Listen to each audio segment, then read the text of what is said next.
Hi friends, இன்றைக்கி வீடியோவில் பார்த்தீங்கன்னா பீட்டா ப்ரீடிங் டே 3ல் தான் இருக்கும். டே 3யோட ப்ராசஸ் பார்த்திங்கன்னா என்னோட மேல் பார்த்திங்கன்னா ஃபீமேலும் மேலும் பெண்ட் ஆகி பார்த்திங்கன்னா எக் லே பண்ணிடுச்சு. எக் லே பண்ணனே மேல் என்ன பண்ணோன்னா கீழே இருக்க எக்கில் எடுத்துகிட்டு போய் பபுள் நெஸ்ட்டில் கட்டி ஃபெர்டிலைஸ் பண்ணோம். எனக்கு நல்லாவே மேல் பண்ணிகிட்டே இருந்துச்சு. அதுக்கப்புறம் ஃபீமேல் பார்த்திங்கன்னா மேல் பார்த்திங்கன்னா அடி நடிச்சு ஒரு ஓரமாக தள்ளி விட்டுருச்சு. அந்த ஃபீமேல் அப்படியே பொறுமையாக ஒரு இதில் எடுத்துட்டேன் வலையில். நீங்களும் அதே மாதிரி பொறுமையாக எடுங்க, பபுள் நெஸ்ட் கலைஞ்சிட வேணாம். ஃபீமேல் எடுத்து விட்டதுக்கப்புறம் ஃபீமேல் என்ன பண்ணுறீங்கன்னா ஒரு தனியாக நல்லா பெரிய டப்பில் விடுங்க. ஒரு சின்ன டேங்க்கில் மறுபடியும் வச்சு அது ஸ்ட்ரெஸ் கொடுக்காதீங்க.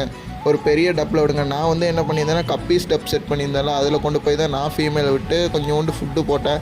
ஃபுட்டு போட்டதுக்கப்புறம் ஃபீமேல் நல்லா இருக்குது. இது மறுபடியும் வந்து பார்த்திங்கன்னா ஒரு 45 டேஸ் கழித்து பார்த்திங்கன்னா இந்த ஃபீமேல் மறுபடியும் நீங்கள் ப்ரீடிங் ஸ்டார்ட் பண்ணிக்கலாம். இந்த ஃபீமேல்லேயே என் மேல் பார்த்திங்கன்னா குட்டிங்களை காப்பாற்றிருந்துச்சு. குட்டிங்க பார்த்திங்கன்னா எனக்கு வந்துருச்சு. அடுத்த வீடியோவில் நான் காட்டுறேன் குட்டிங்க எப்படி இருக்குது இல்லைன்ட்டு.